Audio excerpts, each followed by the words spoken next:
Hola y bienvenidos. Hoy nos vamos a adentrar en un tema que, bueno, siempre genera muchas preguntas y a veces también un poco de inquietud, las pruebas cardíacas. Sí, es un mundo un poco desconocido para mucha gente. El objetivo que tenemos es muy claro.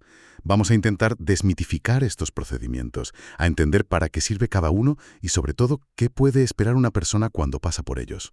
Hmm.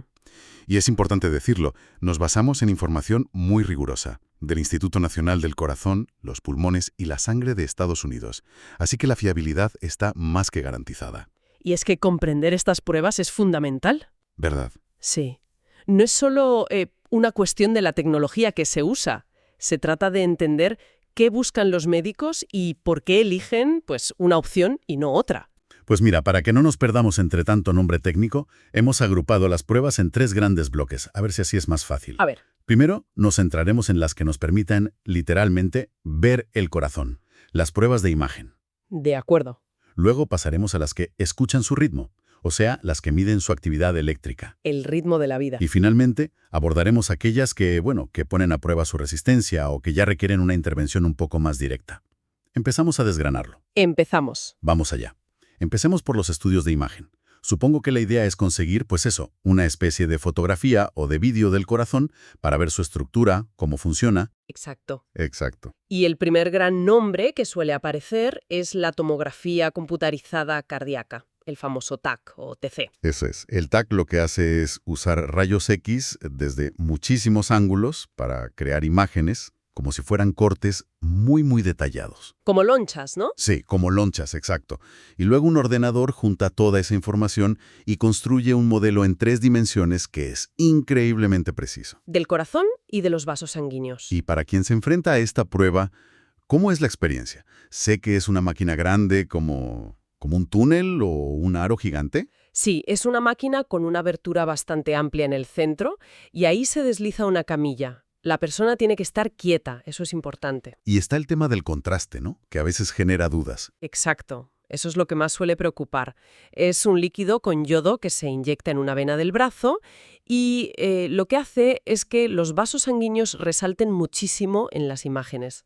Y ese contraste creo que puede provocar sensaciones un poco extrañas. Es bueno saberlo para no asustarse, ¿no? Precisamente. Es muy común, de verdad, sentir una repentina sensación de calor que recorre todo el cuerpo. Ajá. A veces un poco de rubor en la cara o incluso un sabor metálico en la boca. Pero son sensaciones que duran apenas unos segundos. Son completamente normales. ¿Y la prueba en sí es rápida? Muy rápida.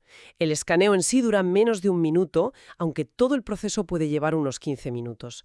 El técnico simplemente pedirá que se contenga la respiración en algún momento puntual y ya está. ¿Y qué se busca exactamente? O sea, ¿cuál es el objetivo de esta prueba? Pues principalmente detectar problemas estructurales en el corazón y sobre todo en los vasos sanguíneos. Es la herramienta ideal para buscar obstrucciones en las arterias coronarias. Ah. O para comprobar, por ejemplo, el resultado de una cirugía de bypass que se haya hecho antes. ¿Y sobre los riesgos? Que siempre hay que mencionarlos. Claro, son muy bajos, la verdad. Con el contraste, en casos muy infrecuentes, podría afectar a la función de los riñones. Por eso siempre se hace un análisis de sangre antes para asegurar que todo funciona perfectamente. Entiendo. Las reacciones alérgicas también son raras y, se manejan con medicación.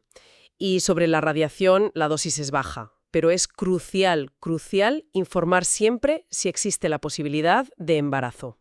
Has mencionado las arterias coronarias y sé que hay un tipo de TAC muy específico para ellas, la exploración de calcio coronario. Suena importante. Y lo es. Se ha convertido en una pieza clave en la cardiología preventiva.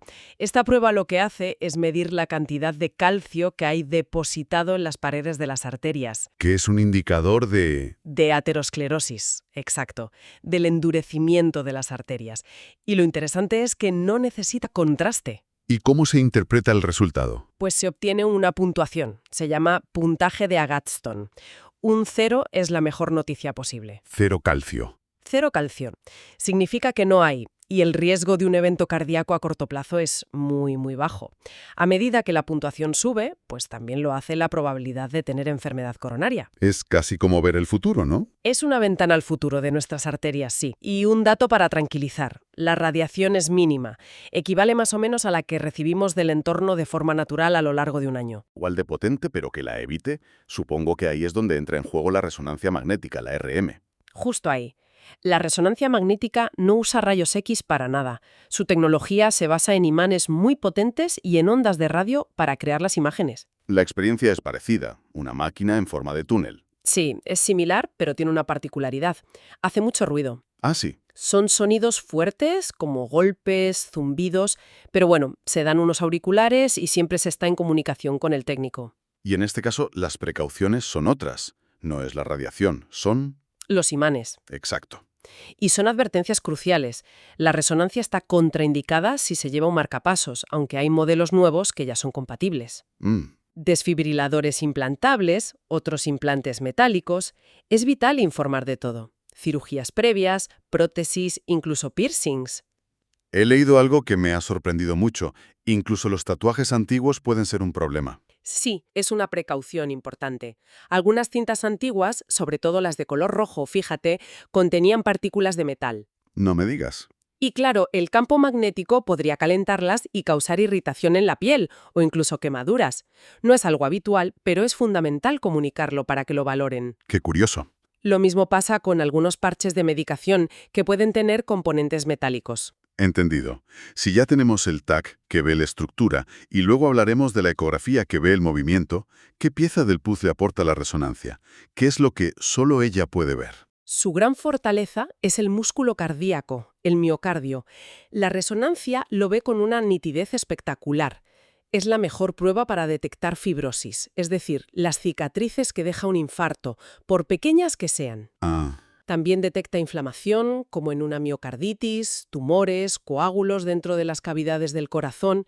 A menudo se usa para aclarar hallazgos que han sido un poco dudosos en otras pruebas. De acuerdo, pues dejamos los imanes y la radiación y nos vamos a una tecnología que nos resulta mucho más familiar: el sonido.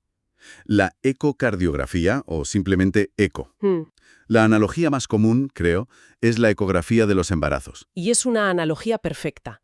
Usa ultrasonidos, que son ondas sonoras inofensivas para crear imágenes del corazón en tiempo real, en movimiento. Y el procedimiento más habitual es el transtorácico, ¿no? Ese es. Se aplica un gel transparente en el pecho, que ayuda a transmitir el sonido, y se desliza un pequeño aparato, el transductor, sobre la piel. Es completamente indoloro. Pero a veces se necesita una imagen más nítida, ¿no? Y para eso hay una variante que suena un poco más aparatosa. ¿Te refieres al ecocardiograma transesofágico? Sí, la idea de introducir una sonda por la garganta puede intimidar, pero... A ver. El esófago pasa justo por detrás del corazón, así que al colocar el transductor ahí, eliminamos la interferencia de las costillas y los pulmones. La calidad de la imagen es espectacular. Me imagino. Y supongo que se toman medidas para que sea lo más cómodo posible.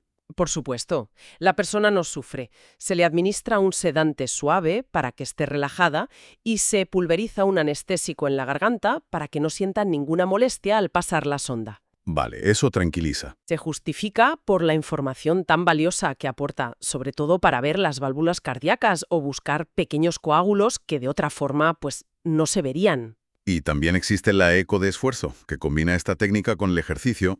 Sí, se hace una ecografía en reposo y otra inmediatamente después de un esfuerzo físico. O tras administrar un fármaco que acelere el corazón. Permite ver cómo se contraen las diferentes partes del músculo cuando se le exige más. Muy útil para diagnosticar falta de riego. Exacto. En resumen, la eco nos dice cómo es el corazón, qué tamaño tiene, cómo bombea, cómo funcionan sus válvulas. Es una herramienta fundamental, muy versátil y sobre todo muy segura. Muy bien, pues ya hemos visto el corazón. Pasemos ahora a escucharlo. Nuestro segundo bloque.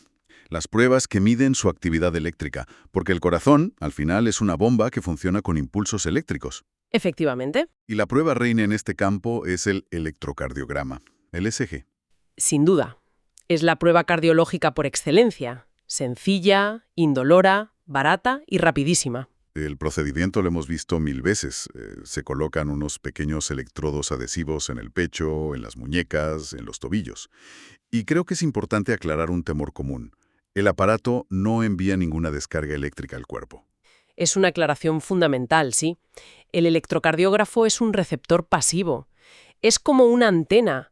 Lo único que hace es registrar los pequeños impulsos eléctricos que el propio corazón genera de forma natural para poder contraerse. Y es una prueba que dura apenas unos minutos. ¿Qué información tan valiosa puede dar en tan poco tiempo? Muchísima.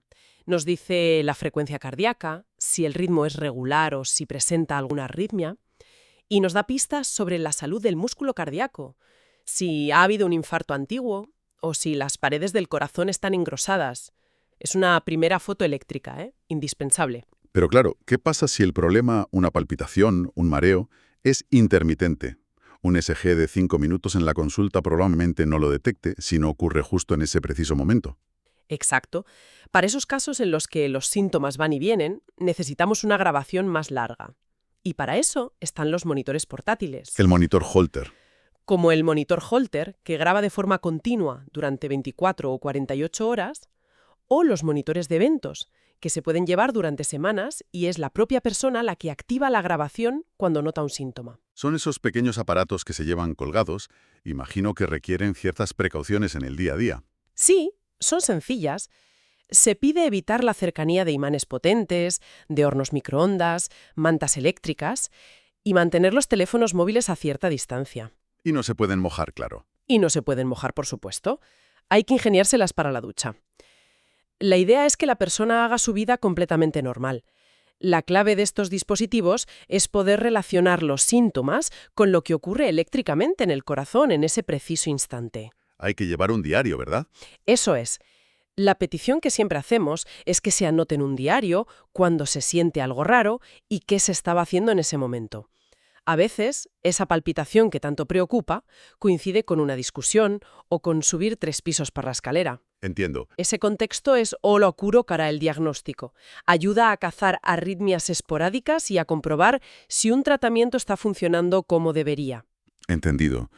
Pues llegamos a nuestro último bloque. Las pruebas que evalúan al corazón bajo presión y los procedimientos que son, digamos, más invasivos. Hasta ahora hemos visto el corazón en reposo, pero a veces los problemas solo dan la cara cuando se le exige un esfuerzo. Claro. Y ahí es donde entra la prueba de esfuerzo. Su nombre lo dice todo, la verdad. Se monitoriza la actividad eléctrica del corazón y la tensión arterial mientras la persona hace un esfuerzo físico controlado. Normalmente en una cinta de correr o una bicicleta. Sí, en una cinta rodante o en una bicicleta estática.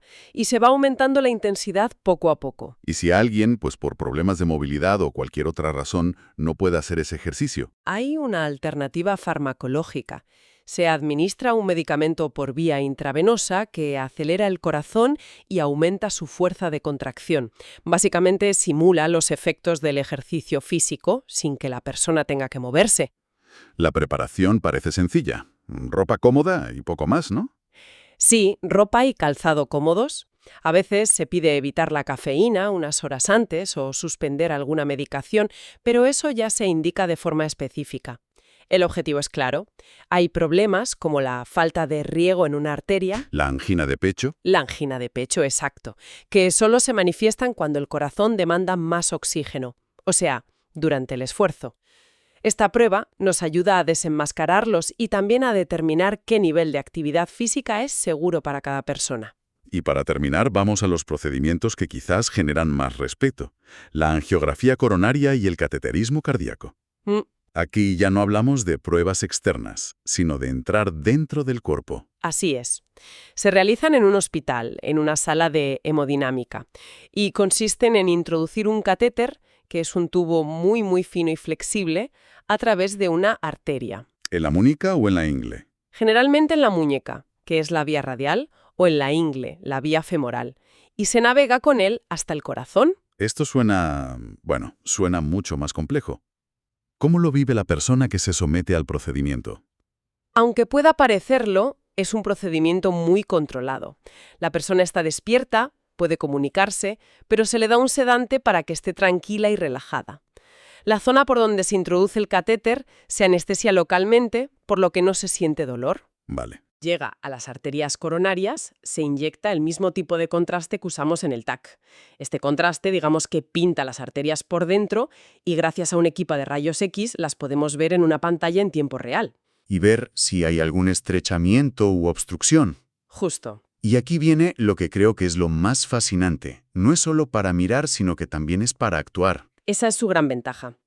Y lo que lo convierte en la prueba definitiva para la enfermedad coronaria. Es diagnóstica y terapéutica a la vez. En el mismo momento. En el mismo acto. Si encontramos una obstrucción importante, en la mayoría de los casos podemos tratarla. Se pasa un alambre guía a través de la obstrucción, se introduce un pequeño balón que se infla para aplastar la placa. Eso es la angioplastia. Esa es la angioplastia. Y a continuación se implanta un stent. Es una pequeña malla metálica que actúa como un andamio para mantener la arteria bien abierta de forma permanente. Es increíble que se pueda hacer todo eso desde la muñeca. Pero al ser un procedimiento invasivo también tendrá sus riesgos. Sí, y es importante hablar de ellos, con claridad. Aunque es un procedimiento muy común y seguro, existen riesgos. Los más frecuentes son leves, como un hematoma en el sitio de la punción. Puede haber reacciones al contraste o, en casos muy raros, complicaciones más serias. Daño en la arteria, arritmias. El riesgo es algo mayor en personas de edad avanzada o con otras patologías como diabetes o enfermedad renal.